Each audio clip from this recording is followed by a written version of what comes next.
Electronic note takers can translate written text into voice or Braille. This technology has revolutionized communications for the blind. And here to demonstrate a few of these devices is Nicaise Dogbo, Technology Director of Lighthouse. Nicaise, welcome to the show. Hey, Chris. Thanks. I'm glad to be here. It's good to have you here. Now, Lighthouse International, what does that company do? Well, actually, we're not the Lighthouse International. We are the Rose-Resnick Lighthouse for the blind and visually impaired. We are the largest organization, non-profit organization in Northern California that serves blind, visually impaired, and deaf-blind individuals. We are about promoting independence and equality through a number of services that we provide, services such as employment and technology, EdRec, Enchanted Hill, Camp for Kids, and so forth and so on. Wow, that's pretty comprehensive. Absolutely, it is. You've brought with you today some note-taking devices. I'm curious to know how they evolved along with technology. Yes, Chris, as you know, as you and I both know, being able to write and read is very, very important. Yes. We do that every day, right? At work, in schools, you know, as we go from home to work or back, right, on the street. And so what I've got here for you, I've got some devices, right, just to show you how people without sight yes. Write and review notes, right? And so what I've done here, I brought you some samples of how things started and where things are today. Okay. It looks like you have a clipboard here, but looks like it can do more than just hold papers. That's right. In fact, if you remove this part, then this becomes just like a clipboard, okay. Right? The formal name of this, I'm going to call it device, right? Okay. Is a slate, okay? And I've got this thing here, right? I'm going to call it thing right now, but the formal name for this is stylus. Okay. Right? So this will be the equivalent of like you having your notepad, right, and your pen or pencil, okay. Right? And so I've got a piece of paper, you know, placed on the slate, and if you can look closely here, I've got some windows. Those are cells, yeah. Right? And the whole Braille system is based on 6 dots, right? So this way, a visually impaired person, using the stylus, right, you punch in those dots, right, and you're creating letters this way. And you're going from right to left? I'm going from right to left, exactly, because I'm going to be reading from left to right. See? And so here are the dots here, and then so this way I can read and review my notes this way. All right. So in front of this, what did you call it again? Slate. You have, it looks like a typewriter, but this is a device that also does Braille. Yeah, you're talking about this machine here. Here, right? Yes, this one is it's the Perkins Braille. Okay. Right? And like I was telling you about the whole 6 dots for the Braille system, look at the keyboard for this machine, right? 1, 2, 3, 1, 2, 3 on each side of this bar here. This would be like the space bar. Mm-hmm. And each dot, each key here represents a dot in the Braille system, okay. Right? So by just punching them together, right, combining different ways like this, right, again you obtain Braille letters. And then it's just like a typewriter. It's being fed out through the top. You can see there's yes, actually. Exactly. And this way you wow. can just read again, right? Okay. So now we've evolved a little further, and now we have devices that actually are hooked up to a computer, including this one here, the Braille and Speak.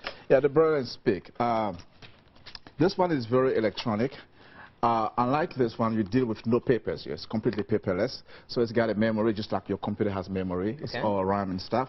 And again, if you look at the keyboard here, it's configured just like the Perkins Braille here. But it says Braille and Speak. It says Braille and Speak, exactly. Because what happens when you write using the Braille combination. So you write in Braille, mm-hmm. Right? And it speaks the information back to you in English or into whatever language that you putting the Braille information in. Okay. Yes. And it's even little, it's got a shoulder strap, so I'd imagine this is something that someone could carry around with them pretty easily. Absolutely. And this has really given a lot of flexibility and portability to people without sight.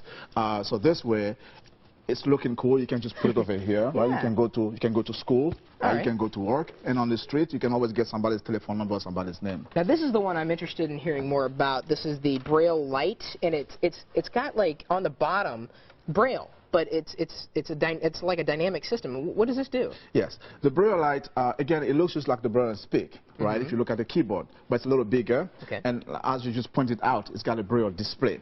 So this one does 2 things. It can speak, and it can also display the information in Braille. Right. So you can choose. Let's say, for example, if I'm in a classroom or at work in a meeting, right? I would not want the speech because that may disturb other people. Oh, sure. Right. So I can just quiet it down, right? So see, right now it's speaking, but if I do like this, You see, now the speech is gone. But right? you've got letters. Yes, exactly. Words. I've got Braille here. Wow. So this is the refresher Braille display, and what it does here, it gives me one line of text at a time on this display here. Oh, wow, that's amazing. Very, very amazing. There's another device here, and it looks just like a regular keyboard, but it's another type of device. It says the type and speak. What would this be used for? The type and speak. You see, they say type, right? Because the keyboard is configured just like your standard keyboard, okay. right? So this would be perfect for individuals who are not very comfortable writing Braille, right? So they can just input the information in just like they would normally on any other computer keyboard, and this will speak the information back to them, right, when it comes time to reviewing their notes, just like the Braille Light or the Braille and Speak would. How do you think technology is going to help the visually impaired in the coming years? Well, technology has done a lot as it is for visually impaired people, because as you can see, it's not just for us office or school tools, they're also access tools, right? That gives us opportunity to access various things. And what is really happening now is that they're coming up with even devices smaller than what I've shown you. Right? They're not necessarily based on the Braille system configuration, but they just design, some are shaped just like your cell phone, for example, right, where you can just speak into it. Right? So this way, again, you have greater flexibility and greater portability of taking information and also carrying information with you wherever you go and wherever you are. Wow, that's amazing. Well, thank you for the work you're doing. I'd like to shake your hand if I could. Thank you, Chris. Nicaise, it was good to have you on today. And of course, for more information about Lighthouse and the products that we showed you today, you can visit our website at techtv.com/call-for-help. Coming up, a little bit of trivia and 25 lucky numbers. Find out if today's Wired World contestant has what it takes to earn a shot at our big board full of prizes when Call for Help continues.